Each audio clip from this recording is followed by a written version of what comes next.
Hello guys, welcome to UAV and this is lecture 10 of our quick revision series and today we will start with Antonio Gramsci।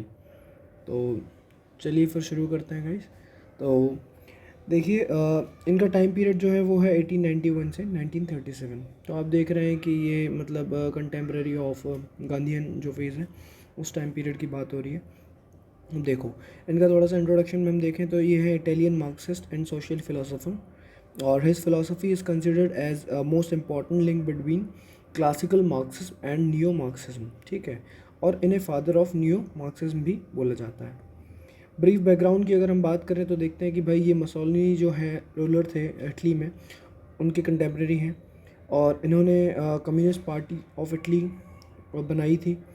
और इन्हें क्या है, मसोलिनी ने इन्हें jail में डाल दिया था। ठीक है, behind the bars, he was put behind the bars.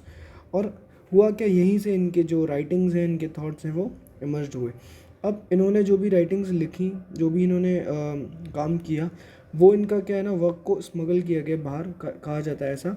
और जो भी इनका वर्क्स हैं इनके, उसे प्रेजेंट नोट के नाम से ये बहुत फेमस है। तो अब यहाँ तक हमने थोड़ा सा एक ब्रीफ वो देख लिया है। और ये देखिए फॉलोअर्स ऑफ मार्क्स हैं, ये वन ऑफ द फॉलोअर और one of the ardent follower हम बोल सकते हैं ना। तो मार्क्सिज्म की जो मतलब फ़िलॉसफ़ी है, इन्होंने बहुत अच्छी तरह उसे स्टडी किया है, पढ़ा है। और फिर ये देख रहे हैं कि भाई जो मार्क्स हैं उनकी जो रेवोल्यूशन की जैसे थ्योरी मार्क्स ने दी, भाई कैपिटलिज्म को हटाना है। तो वो देख रहे हैं कि मार्क्स को जो लोगों ने फॉलो तो किया है, लेकिन एक्चुअली में वो इम्प्लीमेंटेशन नहीं हो पाया है। मार्क्स क्या है ना, वाई मार्क्स फील्ड, जो हमने कार्ल मार्क्स में पढ़ा था कि वो Marx was the god for the मतलब for his followers, but the god who has failed. तो ऐसे करके हमने पढ़ा था। तो अब वही चीज़ है, हम देख रहे हैं कि भाई ग्रामसी ने कैसे मार्क्सिज्म को जो है वो डूबने से बचाया। अब देखो मेन कंसर्न्स क्या है ग्रामसी के। He wanted to know why Marx's prediction went wrong and why revolution didn't happen. ठीक है ना, वही रेवोल्यूशन जो है ना वो क्यों नहीं हुआ और उसकी प्रेडिक्शन जो है वो क्यों ख़राब चले गए। देखो इसमें क्या है ना कि ग्रामसी जो है वो मतलब मेनली जो इनका इन्फ्लुएंस है वो है बेनेडिक्टो क्रॉसे, एक स्कॉलर हैं। उनसे मतलब ये इन्फ्लुएंस हुए और इन्फ्लुएंस ऐसे हुए कि भाई बेनेडिक्टो क्रॉसी ने जो है ना, वो जो हमने पढ़ा था ना कि भाई चलो अभी देखते हैं। अभी आप इसमें ये देखिए कि भाई रोल ऑफ जो है कि कल्चरल फैक्टर जो है वो हिस्ट्री जब आई है ना, जैसे हमने हीगल पढ़ा, उन्होंने कहा भाई जो आइडिया का मूवमेंट है, हिस्टोरिकल आइडियलिज्म की बात की, उन्होंने कहा कि भाई आइडिया जो है वो मूव हो रहा है हिस्ट्री में। तो यहाँ पर जैसे बात हो रही है कि भाई बेनेडिक्टो क्रॉसे हैं जो वो ये कह रहे हैं कि भाई कल्चरल फैक्टर है ना जो, वो मतलब बहुत इंपॉर्टेंट रोल प्ले करता है हिस्ट्री में। ठीक है, तो इससे वो इन्फ्लुएंस हो गए। उन्होंने कहा भाई अच्छा ठीक है भाई, कल्चरल फैक्टर को हो सकता है मिस कर दिया मार्क्स ने, जिसकी वजह से क्या है कि वो जो रेवोल्यूशन है वो नहीं हो पा रहा ठीक से। तो हम देखते हैं कि भाई hence Gramsci felt that Marx has ignored the culture factor in the history. ठीक है, अब देखते हैं कि भाई जो मतलब ये ग्रामसी हैं वो एक ह्यूमनिस्ट भी हैं। ठीक है, सोशलिज्म में उन्होंने बिलीव किया है और उन्होंने ये मतलब एक चीज़ बोली है कि भाई ऐसा नहीं है, सिंपल सी बात, कि आपने एक बार कैपिटलिज्म को ख़त्म कर दिया तो आप बोल रहे हैं कि भाई कैपिटलिज्म ख़त्म हो गया और बस अब सोशलिज्म आ जाएगा। तो ऐसा नहीं है, इतना सिंपल नहीं है। तो उन्होंने अभी मतलब आगे चल के हम अभी पढ़ते हैं कि भाई उन्होंने बताया कि वॉर ऑफ पोजीशन होता है, वॉर ऑफ मैनेवर होता है। तो ये चीज़ हम अभी समझेंगे। ठीक है, ये मैं थोड़ा सा बेसिक ब्रीफ हम बात कर रहे हैं हल्का सा। तो ये देख लेते हैं कि भाई won't rise automatically from the ashes of capitalism. जो सोशलिज्म है वो कैपिटलिज्म के एशेस से नहीं आने वाला है एकदम से। अब देखो ग्रामसी को क्या बोलते हैं, थ्योरिटिशियन ऑफ सुपरस्ट्रक्टिव। ठीक है, थ्योरिटिशियन है सुपरस्ट्रक्टिव के। क्यों, देखो हमने मार्क्स पढ़ा, मार्क्स ने बताया कि भाई बेस और सुपरस्ट्रक्चर मॉडल के बारे में बात की, जो हमने लास्ट लेक्चर में देखा। ठीक है, देखो उन्होंने बोला है कि भाई यहाँ पर मोड ऑफ प्रोडक्शन है वो कैपिटलिस्ट के हाथ में है और ये बेस है, ये इकोनॉमिक स्ट्रक्चर है। ऊपर जो है, इसके ऊपर जो स्ट्रक्चर है, सिविल सोसाइटी है, स्कूल है, जो भी अदर इंस्टीट्यूशंस हैं, मीडिया है। तो ये जो है वो ये पार्ट है सुपर स्ट्रक्चर के। ठीक है, इसमें उन्होंने मार्क्स ने कहा कि भाई हमें क्या है ना कि हमें सिर्फ स्टडी करनी है इसकी, और जो ऊपर वाला सुपर स्ट्रक्चर है वो सिर्फ एक रिफ्लेक्शन है नीचे बेस का। और लेकिन यहाँ पर बात हो रही है, ग्रामसी जो है ना, ग्रामसी ये कह रहे हैं कि देखो ऐसा है कि सुपर स्ट्रक्चर तो एक पार्ट है, मतलब रिफ्लेक्शन तो है, लेकिन वो टोटली ऐसा नहीं है कि डिपेंड हो रहा है बेस पर। वो कहीं ना कहीं एक थोड़ा सा उसमें ऑटोनॉमिक मतलब ऑटोनॉमस है वो कहीं ना कहीं, ठीक है। इतना हो गया। अब देखते हैं मार्क्स थ्योरी ऑफ हिस्ट्री जो है वो क्रिटिसाइज़ की गई है एज क्रूड इकोनॉमिक डिटर्मिनिज्म। देखो हमने जैसे लास्ट क्लास में पढ़ा था कि भाई कार्ल पॉपर ने क्या मार्क्स को क्या बोला था कि भाई इकोनॉमिक डिटर्मिनिस्ट है वो कार्ल मार्क्स। क्यों है भाई? हमने बताया था कि भाई उसमें क्या है, भाई फॉल्सिफिकेशन का उन्होंने कोई स्कोप नहीं दिया है ना, साइंटिफिक भी नहीं है वो उनकी जो मतलब जो ये थ्योरी है, उन्होंने ऐसा बोला कार्ल पॉपर ने। तो वो कह रहे हैं कि भाई जो क्रूड इकोनॉमिक डिटर्मिनिज्म का जो टैग है ना जो मिला है, उन्हें क्रिटिसाइज़ किया गया कार्ल मार्क्स को, तो उससे ग्रैम्सी ने उन्हें बचाया है। देखो Gramsci saved Marxism from crude economic determinism, develop theoretical framework of cultural hegemony, ठीक है। अब इन्होंने अभी ये जो थ्योरेटिकल फ्रेमवर्क है कल्चरल हेजेमनी का, ये भी बनाया है। तो अभी हम इससे थोड़ा सा हेजेमनी जो कॉन्सेप्ट है वो अभी हम आगे पढ़ेंगे तो आपको और अच्छी तरह क्लियर हो जाएगा। देखो क्या है कि state uses cultural institution to maintain power and capitalist society. क्या होता है ना कि मतलब मेन कॉन्सेप्ट यही है, अगर मतलब ये समझ आ गया तो बस ग्रैम्सी समझ आ जाना है। क्या है कि भाई स्टेट है, ठीक है। अब स्टेट जो है ना, जैसे जो इंस्टीट्यूशंस है ना, जैसे मीडिया है, एजुकेशनल इंस्टीट्यूशंस हैं और अदर मतलब चर्च है, जो भी जो सुपर स्ट्रक्चर के पार्ट है, तो वो ये कह रहे हैं कि भाई स्टेट जो है ना वो यूज़ करती है इन सब इंस्टीट्यूशंस का अपनी हेजेमनी को बनाने के लिए। कैसे करती है? अब जैसे मान लो कि भाई जो भी मतलब जैसे हमने पढ़ा था कि भाई कैपिटलिस्ट जो है ना, स्टेट जो है वो एक एग्जीक्यूटिव कमेटी है। किसकी? कैपिटलिस्ट की स्टेट क्या है? एक एग्जीक्यूटिव कमेटी है। मतलब जो कैपिटलिस्ट चाह रहे हैं वो स्टेट कर रही है। अब कैपिटलिस्ट क्या चाह रहे हैं कि भाई वो चाह रहे हैं कि हमें प्रॉफिट को करना है ज़्यादा। प्रॉफिट को कैसे ज़्यादा करना है कि भाई जो भी वो प्रोडक्ट प्रोड्यूस कर रहे हैं वो कंज्यूम हो, ठीक है, लोग कंज्यूम करें। अब उसका प्रमोशन कौन कर रहा है? भाई मीडिया कर रही है, ठीक है ना। वो कराएगा कौन? वो स्टेट कराएगी। और स्टेट के पीछे कौन है? कैपिटलिस्ट है। तो ये मेन जो है ना बस यही है जो कॉन्सेप्ट है। अभी हम आगे चल के इसे थोड़ा सा और डिटेल में जानेंगे तो और अच्छी तरह समझ आएगा। मैंने इसे थोड़ा सा ब्रीफ में बता दिया आपको। अब देखते हैं। देखो सुपर स्ट्रक्चर और ये जो बेस सुपर स्ट्रक्चर वाला हमने जो मॉडल पढ़ा है, ये थोड़ा सा एक डायग्राम बनाएगा इस, तो इसमें आपको अच्छी तरह समझ आ जाएगा। देखो क्या है कि देखो हमने पढ़ा था कि भाई एक बेस होता है, एक सुपर स्ट्रक्चर होता है। तो मार्क्स ने क्या बोला था कि भाई रिफ्लेक्शन है ये जो सुपर स्ट्रक्चर है। उन्होंने कहा भाई हमें क्या करना है कि इसकी ही सिर्फ स्टडी करनी है और इसी पे एक रेवोल्यूशन आना है। सिर्फ एक रेवोल्यूशन की ज़रूरत है और कुछ मतलब चेंज हो जाएगा, बाकी सिर्फ हमें यहीं पर चेंज करना है। अब ग्रैम्सी का क्या पॉइंट ऑफ व्यू है? ग्रैम्सी बोलते हैं कि देखिए हमें क्या है ना फाइट करनी है दोनों लेवल पे, बेस पे भी करनी है और सुपर स्ट्रक्चर पे भी करनी है। देखो सुपर स्ट्रक्चर को वो क्या करते हैं, दो पार्ट में डिवाइड करते हैं। वो कहते हैं कि भाई देखो सुपर स्ट्रक्चर में क्या सिविल सोसाइटी है और स्टेट है। इन दोनों को हम मिला के बोलते हैं इंटीग्रल स्टेट, ठीक है। सिविल सोसाइटी क्या है? सिविल सोसाइटी में जैसे आ जाता है कि आपका फैमिली है, स्कूल है, चर्च है, एजुकेशन इंस्टीट्यूशंस है, मीडिया, तो ये सब चीज़ें सुपर जो सिविल सोसाइटी है उसमें आ गया। स्टेट में क्या आ गया कि भाई पुलिस है, जुडिशरी है, प्रिजन है, ये सब चीज़ें आ गई। तो हम स्टेट को बोलते हैं कि भाई ये स्ट्रक्चर है कोवर्जन का, मतलब जो फोर्सफुली चीज़ों को कराना है लोगों से या उन पर इम्प्लीमेंट कराना है वो कौन कराएगा? स्टेट। और पावर ऑफ अट्रैक्शन के थ्रू मतलब लोगों को जो मतलब एक तरीके से बताना है जो भी चीज़ें प्रमोट हो रही हैं कैपिटलिस्ट के थ्रू, तो वो जो पावर ऑफ अट्रैक्शन के थ्रू करना है वो कहाँ पे हो रही हैं? वो सिविल सोसाइटी में हो रही हैं, ठीक है। जैसे हम कॉन्सेप्ट पढ़ते हैं हेजेमनी का, सॉफ्ट पावर, कंसेंट, ठीक है। तो ये जो जो मतलब अट्रैक्शन वाली चीज़ है ना, जहाँ पे कोर्जन की नीड नहीं है, तो वो सब कहाँ हो रहा है? सिविल सोसाइटी में हो रहा है, ठीक है। तो यहाँ पर हम देखते हैं कि भाई ये फाउंडेशन ऑफ कैपिटलिस्ट क्लास है, they rule the mind of people through this structure. तो मतलब ये जो जो सिविल सोसाइटी है इसके थ्रू क्या है ना, वो लोगों के माइंड पर रूल कर रहे हैं कैपिटलिस्ट, ठीक है। Civil society works to create attraction for the bourgeois way of life, ठीक है। और जो ये जो अट्रैक्शन है ना, पावर ऑफ अट्रैक्शन, तो इसके लिए ग्रैम्सी ने एक वर्ड यूज़ किया है हेजेमनी, जिसे हम बोलते हैं पावर ऑफ अट्रैक्शन।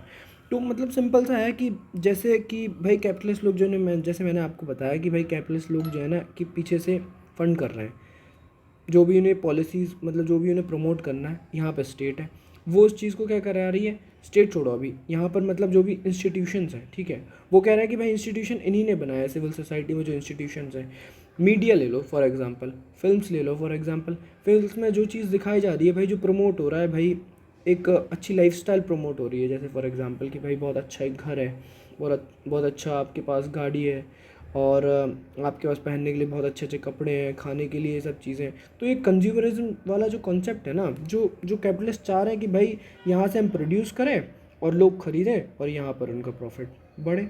तो ये वाला जो कॉन्सेप्ट है ना, जो और ये क्या, इसमें आपको कोर्जन की तो ज़रूरत नहीं है। आप गए भाई एक फ़िल्म देखने, आपने फ़िल्म देखी बढ़िया से, आपको बहुत अच्छा लगा, उनका भाई हीरो ने ये चश्मा लगाया था, ये कपड़ा पहना था, अब यही वाला कपड़ा चाहिए, तो आप जाओगे, देखोगे, लोगे। तो ऐसे करोड़ों लोग कर रहे हैं। तो यहाँ पर क्या है, अट्रैक्शन की वजह से एक क्या है ना, एक हेजेमनी बन रही है, एक लीडरशिप, जो मतलब एक तरीके से लोग क्या है बहुत ज़्यादा अट्रैक्ट हो रहे हैं। ठीक है। दूसरी चीज़ क्या है, स्टेट हम देखते हैं अगर, तो यहाँ पर स्टेट में पुलिस, जुडिशरी, प्रिजन, ये क्या है, ये भी इंस्ट्रूमेंट है कैपिटलिस्ट क्लास की। यहाँ पर क्या होता है, कोअर्सिव फोर्स यूज़ होता है कि भाई against those who want to challenge capitalism, जो भाई कैपिटलिज्म के अगेंस्ट में जाएगा तो उसके लिए क्या है भाई, स्टेट तो है ना, वो एग्जीक्यूटिव कमेटी है, मतलब स्टेट कैपिटलिस्ट की, तो वहाँ पर हम डंडा है हमारे पास काम कराने के लिए। ठीक है। ये देखो, ये ग्रैम्सी का स्ट्रक्चर है, जो मतलब जैसे मार्क्स ने बनाया कि भाई बेस और ऊपर सुपर स्ट्रक्चर, ग्रैम्सी ने बनाया बेस और ऊपर दो चीज़ें, सिविल सोसाइटी और स्टेट, दोनों चीज़ें आ गई। ठीक है। अब वो कॉन्सेप्ट ऑफ हेजेमनी, जैसे मैंने आपको थोड़ा सा समझा दिया, यहाँ पे थोड़ा लिखा हुआ है, एक बार पढ़ लेते हैं। Hegemony is the ability of ruling class and the power of their values to live in the minds of subordinate class and as spontaneous expression of their own ideas. ठीक है। तो वही सिंपल सी बात है कि भाई जो गरीब लोग हैं, जो मिडिल क्लास है, उनके दिमाग में एक तरीके से बैठ जाना बहुत अच्छी तरीके से कि भाई, और उन्हें मतलब लोग जो है कि वो अपना लेते हैं लोगों को, लीडर्स को, कि भाई उन्होंने जो एक किसी आदमी को मान लिया, एक किसी मतलब फॉर एग्जांपल कोई गॉडमैन है, ठीक है, अब गॉडमैन को मान लिया आपने, अब भाई जो वो बोलेगा कि भाई आपको आपको दिक्कत कुछ है, वो बता रहा है कि भाई ये कर लो, तो आप मान जाओगे, और हो सकता है वो सही भी हो जाए क्योंकि आपको भरोसा है। तो वहाँ पर वो है, ये चीज़ है कि इसे ही बोलते हैं हेजेमनी, कि भाई उनकी हेजेमनी बनी हुई है। ठीक है। Hegemony is manufactured via the structure of legitimation, मतलब एक तरीके से क्या लेजिटिमाइज भी हो रही है वो, ऐसा तो नहीं कोर्सिव वाली चीज़ हो गई। सिविल सोसाइटी और structures of legitimation are more exploitative than state as it is closer to the base and it act as a shock absorber. तो क्या है ना कि भाई जो लोग हैं, जो बेस से मतलब जो अटैच है, ठीक है ना, जो बिल्कुल क्लोजली मतलब अटैच है, तो उन लोगों के ऊपर क्या है ना, बहुत ज़्यादा मतलब इम्पैक्ट हो रहा है इस सब चीज़ों का। तो वही कह रहे हैं कि भाई हेजेमनी जो है ना, कि वहीं पर मतलब उन लोगों को जो मतलब इम्पैक्ट हो रहा है उन लोगों के ऊपर, तो वो मतलब काफ़ी सही चीज़ है। ठीक है। तो भाई ये मतलब सही चीज़ क्यों है कि भाई आप देख रहे हैं ना कि भाई सिविल सोसाइटी अगर वहाँ पे इन्फ्लुएंस हो गया ना, वहाँ पे मतलब एक हेजेमनी बन गई, तो वो बहुत ज़्यादा बेनिफिशियल होगी कैपिटलिस्ट क्लास के लिए। तो ग्रैम्सी ने स्टेट को भी क्या है ना, दो कॉन्सेप्ट मतलब दो उसमें टाइप में डिवाइड किया हुआ, एक है भाई ट्रांसपेरेंट स्टेट और एक है ओपेक स्टेट। देखो, ट्रांसपेरेंट स्टेट में क्या है कि भाई वो ये कह रहे हैं कि यहाँ पर ना सिविल सोसाइटी प्रेजेंट नहीं है, सिविल सोसाइटी इज़ एब्सेंट। जब देखो सिविल सोसाइटी प्रेजेंट नहीं है, जब इंस्टीट्यूशन नहीं है, मीडिया नहीं है, एक तरीके से जो भी अदर इंस्टीट्यूशन है जो इम्पैक्ट कर रहे थे लोगों को उनकी आइडियोलॉजी को बिलीव करने के लिए, जैसे मीडिया आपको दिन भर भाई दिखा रही है, टीवी देख रहे हैं लोग कि भाई क्या चल रहा है देश में, बहुत अच्छा अच्छा चल रहा है, अगर वो चीज़ नहीं है तो लोग क्या है डायरेक्टली ना मतलब कनेक्ट कर पाएंगे कि भाई हो क्या रहा है एक्चुअली में। तो वो ये कह रहे हैं कि भाई जब एक्सप्लॉयटेटिव जो मतलब जो एक्सप्लॉयटेशन जो हो रहा है वो क्लियरली क्या होगा, विजिबल हो जाएगा। ठीक है। और यहाँ पर क्या होगा कि भाई मतलब जो civil society is absent and easy to bring revolution, तो यहाँ पर रेवोल्यूशन भी आप आसानी से ला सकते हो। ओपेक स्टेट में क्या होता है भाई, सिविल सोसाइटी प्रेजेंट रहती है और एक्सप्लॉयटेशन क्या है, डिफ़िकल्ट होता है डिटेक्ट करना, क्योंकि जब वो होगी तो वही वो आपको क्या है, फेक मतलब दिखा रहे हैं कि भाई बहुत अच्छा चल रहा है सब कुछ, या फिर जो भी उनके इंस्टीट्यूशंस हैं, क्योंकि भाई मतलब एट द एंड की वो ड्रिवन क्या है, वो पीछे से ड्राइव हो रहा है ना, अपने ऐसे विजडम से तो काम हो नहीं रहा है कि भाई जो सच्चाई दिखाई जा रही है लोगों को, तो मतलब एक तरीके से बेवकूफ़ी बनाना है सिविल सोसाइटी के द्वारा। तो वही चीज़ है, वही कह रहे हैं कि जब यहाँ पे प्रेजेंट है सिविल सोसाइटी तो वो हो गई ओपेक स्टेट, जहाँ पर नहीं है तो वो हो गया ट्रांसपेरेंट स्टेट। ठीक है। देखो, अब यहाँ पर बात आती है कि भाई एक उन्होंने कॉन्सेप्ट दिया है कि भाई जो कैपिटलिज्म मतलब जो कैपिटलिस्ट हैं वो कैसे अपनी हेजेमनी को बना रहे हैं, तो वो बना रहे हैं इंटेलेक्चुअल्स के थ्रू। ठीक है। अपने कंसेंट मतलब बना रहे हैं वो इंटेलेक्चुअल्स के थ्रू। तो इंटेलेक्चुअल्स क्या होते हैं कि भाई जो लोग एक तरीके से मतलब लॉजिकली कह सकते हैं, आप बात कर रहे हैं, मतलब हो सकता है भाई वो लॉजिक गलत हो सही हो, बात कर रहे हैं वो कि भाई एक दूसरे से डेलिब्रेशन हो रहा है और फिर बातचीत हो रही है, एक आइडिया का मतलब प्रोपोगेशन हो रहा है। ठीक है। तो वो इंटेलेक्चुअल्स लोग कर रहे हैं, बातचीत हो रही है एक ग्रुप में। अब इंटेलेक्चुअल्स वो ये कह रहे हैं कि भाई ऑर्गेनिक है और ट्रेडिशनल है। ऑर्गेनिक में वो ये कह रहे हैं कि देखो कि ये जो ऑर्गेनिक मतलब जो ऑर्गेनिक इंटेलेक्चुअल्स हैं वो ये कह रहे हैं ये कैपिटलिस्ट ने अपने बनाए हैं खुद से। कैसे बनाए हैं? इसे हम बोलते हैं न्यू डोमिनेंट क्लास, जो ठीक new class of intellectual maintain the system. जैसे कि देखो इंजीनियर्स हैं, डॉक्टर्स हैं, सिविल सर्वेंट हैं। अब ये मतलब छोटे से एग्जांपल से हम समझते हैं कि देखो जैसे एक फार्मर है, ठीक है, अब उसकी ज़मीन है, उसने वहाँ पर क्या किया, मतलब अपना फसल कर रहा है वो, और at the end of the year वो 1 लाख रुपीज़ कमा रहा है, ठीक है, 1 लाख रुपए वो कमा रहा है और उसके पास अच्छा खासा एरिया है। अब हुआ क्या भाई, एक मतलब कैपिटलिस्ट लोग आए, उन्होंने क्या किया, अगर मतलब ये जो ज़मीन है ये ज़मीन ले ली और इस पर एक फैक्ट्री इस्टेब्लिश कर दी। अब वो ये कह रहे हैं कि भाई 1 लाख तो ये सिर्फ फार्मर कमा रहा था, उन्होंने यहाँ पर भाई 10 लोगों को काम दे दिया। वो ये कह रहे हैं कि इस काम को देकर और हर मंथ वो एक आदमी को 15,000 रुपये सैलरी भी दे रहे हैं, ठीक है। अब 15,000 रुपये वो सैलरी भी दे रहे हैं, तो वो ये कह रहे हैं कि भाई एक आदमी ही 1 लाख रुपये से ज़्यादा कमा लेगा यहाँ पर एक साल में, 10 लोग और ज़्यादा कमा लेंगे। तो वो कह रहे हैं इतने से एरिया से कैपिटलिस्ट लोगों ने कितना ज़्यादा प्रॉफिट करवा दिया, लोगों का भी करवा दिया, ठीक है। तो ऐसे करके एक तरीके से मतलब अपना आइडिया को वो बताया गया। अब लोगों का क्या है भाई, जो जो फार्मर है उसे भी लगेगा कि भाई बहुत अच्छी चीज़ है ये, तो वो मानेगा भी, ठीक है ना। अब रही बात यहाँ पर देखो इंजीनियर्स हैं, डॉक्टर्स हैं, सिविल सर्वेंट्स हैं, तो उनका कहना है कि भाई ये भी क्या है ना, ये भी मतलब आपके ऑर्गेनिक इंटेलेक्चुअल्स में ही आते हैं। ये भी वही काम कर रहे हैं जो कि लोगों मतलब उन लोगों को बताया जा रहा है कि भाई आपको ये चीज़ का प्रोपोगेट करना है लोगों को, और जो कि कैपिटलिस्ट के फेवर में है। तो लोगों को क्या है भाई, गुमराह हो रहा है। अब आप कहोगे कि भाई ये सिविल सर्वेंट, डॉक्टर्स, ये लोगों के बीच में से तो बन रहे हैं जो लोग, तो वो बात क्या है ना कि भाई इतने सारे लोग हैं, 100 लोग में से भाई वो कह रहे हैं भाई 10 लोग बन गए छोटे से। अब लोग कह रहे हैं अरे वाह भाई, आपके लोगों में से तो बने हैं ये, आप ही लोगों के लिए काम कर रहे हैं। और रियलिटी क्या है कि भाई ये लोग बने हैं, और जब ये बन गए तो भाई फिर क्या होगा, फिर एक्यूमुलेशन ऑफ वेल्थ होगा यहाँ पर एक जगह, मतलब वेल्थ का एक्यूमुलेशन हो जाएगा, और जो जो मास है, जो मतलब जो अदर पीपल, जो ज़्यादा जनता बची हुई है, उसका भाई फिर एक्सप्लॉयटेशन होना है बाद में चल के, ठीक है। तो वो देखो helps in maintaining the hegemony of dominant class, तो वही चीज़ हो गई। अब तो मतलब ग्रैमसी ने तो बोला कि भाई ये तो ये गलत है, और इसके लिए मतलब सोल्यूशन क्या है कि भाई हमें इनके लिए जो ये हेजेमनी बना रहे हैं ट्रेडिशनल, जो सॉरी ये ऑर्गेनिक इंटेलेक्चुअल्स हैं, तो इनके लिए हमें क्या चाहिए, एक काउंटर हेजेमनी को बनाना पड़ेगा। अब देखो यहाँ पर ट्रेडिशनल जो इंटेलेक्चुअल्स हैं, हम अगर इनकी बात करें तो ये कह रहे हैं कि भाई ये जो है ना, जो न्यू डोमिनेंट क्लास जो आई है उसके पहले से ही है यहाँ पर, ठीक है। जैसे कि मतलब चर्च में जो फादर्स रहते हैं, अब भाई इन लोगों को मतलब इन लोगों को तो वैसे भी जैसे लोग हैं भाई, वो धर्म को कितना मानते हैं, ठीक है, धर्म से बिल्कुल एक तरीके से वही सॉफ्ट पावर वाली बात हो गई, पावर ऑफ कंसेंट वाली। तो अब जब यहाँ पर इन्हें इन्फ्लुएंस किया जाएगा या फिर इन्हें बोला जाएगा कि भाई आपको क्या बोलना है या आपको कैसे लोगों को मतलब मैनिपुलेट करना है, तो भाई वो लोग आसानी से हो जाएंगे। ये तो मतलब बहुत ज़्यादा आसान हो गया यहाँ पर। तो ये ट्रेडिशनल इंटेलेक्चुअल्स हो गए इनके हिसाब से। तो ग्रैमसी क्या कह रहे हैं कि भाई जो वर्कर है ना, पहले यहाँ पर एक काउंटर हेजेमनी बनानी है, और जो ये वाले जो लोग हैं इन लोगों के साथ में भी आपको मिलके जो रिवोल्ट करना है, कैपिटलिस्ट को ख़त्म करना है, वो इन लोगों के साथ को मिलके भी करना है, ठीक है।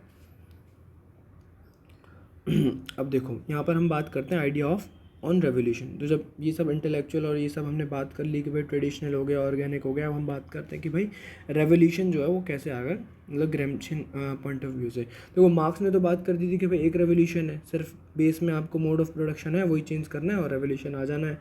तो वो कह रहे हैं कि ग्रैमसी कह रहे हैं कि भाई जो सोशलिज्म है ना, वो ऐसे नहीं आने वाला कि भाई कैपिटलिज्म खत्म हुआ और उसके एशेज से आ जाएगा, है ना। Socialism won't come through the Ashes of capitalism, ठीक है। अब उनका कहना क्या है कि भाई देखो एक होगा वॉर ऑफ पोजीशन और एक होगा वॉर ऑफ मैनेवर, ठीक है। वॉर ऑफ पोजीशन में बात होती है कि भाई ये होगा कि जो सिविल सोसाइटी है ना, इसके अगेंस्ट में एक मतलब हेजेमनी बनाना है, काउंटर हेजेमनी हमें क्रिएट करनी है, ठीक है, सिविल सोसाइटी के अगेंस्ट में। जैसे हम यहाँ पर मतलब फॉर एग्जांपल हम देख लेते हैं, पढ़ते हैं, जैसे ब्राह्मणिज्म एक आइडियोलॉजी है या पेट्रियार्की एक मतलब एक हेजेमनी है। तो वो ये कह रहे हैं कि इसके जो एंटी हेजेमनी बनेगी तो वो क्या होगा, जैसे ब्राह्मणिज्म है तो उसके अगेंस्ट में बन जाता है कि भाई दलितिज्म हो गया, या पेट्रियार्की है तो उसके अगेंस्ट में मतलब फेमिनिज्म बन गया। तो जो अभी भी हम देख रहे हैं तो ये काउंटर हेजेमनी मतलब क्रिएट हो रही है। तो वो ये कह रहे हैं कि भाई इसमें टाइम लगने वाला है, ये धीरे धीरे धीरे धीरे क्या होगा कि भाई क्रिएट होगी ये हेजेमनी। और वॉर ऑफ मैन्यूवर में वो क्या मतलब बात कर रहे हैं, वो ये कह रहे हैं भाई देखो एक बार वॉर ऑफ पोजीशन मतलब आपका हो गया, काउंटर हेजेमनी एक बार क्रिएट हो गई, तो वो कह रहे हैं यहाँ पर तो मतलब वायलेंट फिर एक तरीके से रेवोल्यूशन आना है, और बस वही ओवरनाइट में जैसे हमने एग्जांपल देते हैं भाई इंटरनेशनल जो इंडियन नेशनल मूवमेंट हुआ है, तो बस एकदम से जैसे क्विट इंडिया मूवमेंट हम बात कर लेते हैं, तो बस एकदम से फिर हमें ख़त्म करना है उस चीज़ को, पलटना है जो सिस्टम चल रहा है करंट रेजिम को। ठीक है, अब हम देख लेते हैं कि भाई जो ग्रैम्सी ने मतलब जो काम किया है, जो ग्रैम्सी ने स्टडी की है, उससे मतलब कौन इन्फ्लुएंस हुआ है। तो देखो दो स्कूल ऑफ मार्क्सिज्म की हम यहाँ पर बात करते हैं, एक फ्रैंकफर्ट स्कूल है और दूसरा है कि भाई स्ट्रक्चरल स्कूल है। फ्रैंकफर्ट में हम बात करते हैं भाई एक हर्बर्ट मार्क्यूज एक स्कॉलर हैं, जिन्होंने बोला है कि भाई जो आदमी है वो वन डायमेंशनल हो गया, वन डायमेंशनल मैन हो गया, मतलब आदमी एक डायरेक्शन में ही बस अब उसका जो लाइफ है वो चलती जा रही है, बाकी जो डायमेंशन है क्रिएटिवनेस है सोशल उसका मतलब जो ट्रू नेचर है वो सब खत्म हो गया। अब आदमी क्या है सिर्फ कंज्यूमर की तरफ रह गया है, सिर्फ एक आदमी है वो दिन भर उसकी मतलब टाइम निकल जाता है कि भाई कंज्यूम करने में। अब कोई नॉर्मल आदमी भाई एक एक तो होगा खाना भाई अलग अलग टाइप का, पहनना ओढ़ना भाई अलग अलग चीज़ चाहिए उसे, बस उसका अभी वो कर भी यही रहा है कि भाई ये सब चीज़ें मतलब ख़रीद रहा है, शॉपिंग कर रहा है, और आगे चल के भी वो सोच ही रहा है कि भाई मैं ये लूँगा वो लूँगा, सारी चीज़ें बस दिन भर, क्योंकि उसके दिमाग में बस सिर्फ एक आइडिया बैठा हुआ अच्छी लाइफ का, कि अच्छी लाइफ चाहिए तो भाई एक अच्छा घर चाहिए, अच्छी गाड़ी चाहिए, अच्छा बंगला चाहिए, सब चीज़ अच्छा अच्छा होना चाहिए। अब ये सब क्या है, कंज्यूमरिज्म तो है, अच्छा देखना है। अब देख क्या रहा है भाई, फ़ोन में क्या कर रहा है, बस देख रहे हैं दिन भर, कंज्यूम कर रहे हैं डेटा, ठीक है, वीडियोस देख रहे हैं, सब चीज़ यही सब चल रहा है। तो ये कह रहे हैं कि भाई वन डायमेंशनल हो गया आदमी, क्यों, क्योंकि भाई कैपिटलिज्म जो है ना वो बस आदमी को चाहिए भाई वो कंज्यूम करना है, फॉल्स उसकी नीड्स हैं, वही प्लेजर पेन वाली बात कि भाई जो जैसे हमने हॉब्स में पढ़ा था, उन्होंने कहा भाई प्लेजर जो है बस प्लेजर की तरफ हमें आपको देखना है, मैन जो है वो प्लेजर की तरफ भागता है और पेन को अवॉइड करता है। तो बस उस छोटी सी चीज़ से अगर प्लेजर मिल रहा है और वो सेटिस्फाई कौन कर रहा है, कैपिटलिज्म सेटिस्फाई कर रहा है, सिंपल सा है। स्ट्रक्चरल स्कूल में हम देखते हैं कि भाई ये जो मतलब यहाँ पर है एक निकोस पॉलिंजस इन्हें बोलते हैं जो स्कॉलर हैं, तो इन्होंने एक सिंपल सी बात कही है कि भाई वो सुपर स्ट्रक्चर जो है वो मतलब कल्चर भी उसका एक पार्ट है। सुपर स्ट्रक्चर में सिर्फ ये नहीं है कि मतलब सोली डिपेंडेंट ऑन इट्स बेस, उन्होंने कहा भाई ऐसा नहीं कि वो सिर्फ रिफ्लेक्शन है बेस का, उन्होंने कहा भाई सुपर स्ट्रक्चर जो है वो एक खुद में एक ऑटोनॉमस स्ट्रक्चर है और उसमें एक कल्चर जो है वो बहुत बड़ा रोल प्ले करता है। ठीक है, और helps to build hegemony in society, culture जो है। एनालिसिस हम देख लें अगर ग्रैम्सी का, तो भाई क्या है इसमें देखो, कंटेम्प्रेरी ऑफ गांधी है तो वही गांधी वाला टाइम पीरियड है। विपिन चंद्र ने बोला है कि भाई इंडियन नेशनल मूवमेंट जो है वो बेस्ट एग्जांपल है ग्रैम्शियन मूवमेंट का, और ग्रैम्सी जो थे वो ह्यूमनिस्ट थे और did not want revolution in order to set up a coercive state, coercive state नहीं चाहते थे कि भाई वो कोअर्सिव स्टेट बन जाए, but wanted to democratize all institution, democratic मतलब चाहते थे कि सारे इंस्टीट्यूशन डेमोक्रेटिक हों। तो आई होप गाइस कि आप लोगों को समझ आया होगा। छोटे छोटे कॉन्सेप्ट से हमने देख लिए जल्दी से, ये रिवीजन वाली वीडियोस थी। आप लोग कोशिश करिए कि भाई इन वीडियो को एक दो बार देखिए स्पीड बढ़ाकर। तो फिर मिलते हैं हम अपने नेक्स्ट कॉलर के साथ। और जो लास्ट मतलब ये वाली यूनिट जो है वेस्टर्न पॉलिटिकल थॉट में, हमें लास्ट जो स्कॉलर हैं हाना अरेंट, बस उन्हें पढ़ना है, उसके बाद हमारा वेस्टर्न पॉलिटिकल थॉट ख़त्म हो जाएगा। फिर हम उसके बाद मतलब जो सेक्शन बी है या दूसरी यूनिट है थ्योरीज ऑफ स्टेट, वो स्टार्ट करेंगे। तो ठीक है गाइस, फिर मिलते हैं। बस आपको एक काम करना है छोटा सा, इस वीडियो को लाइक करना है, शेयर करना है और सब्सक्राइब करना है। तब तक के लिए गुड बाय, फिर मिलते हैं गाइस।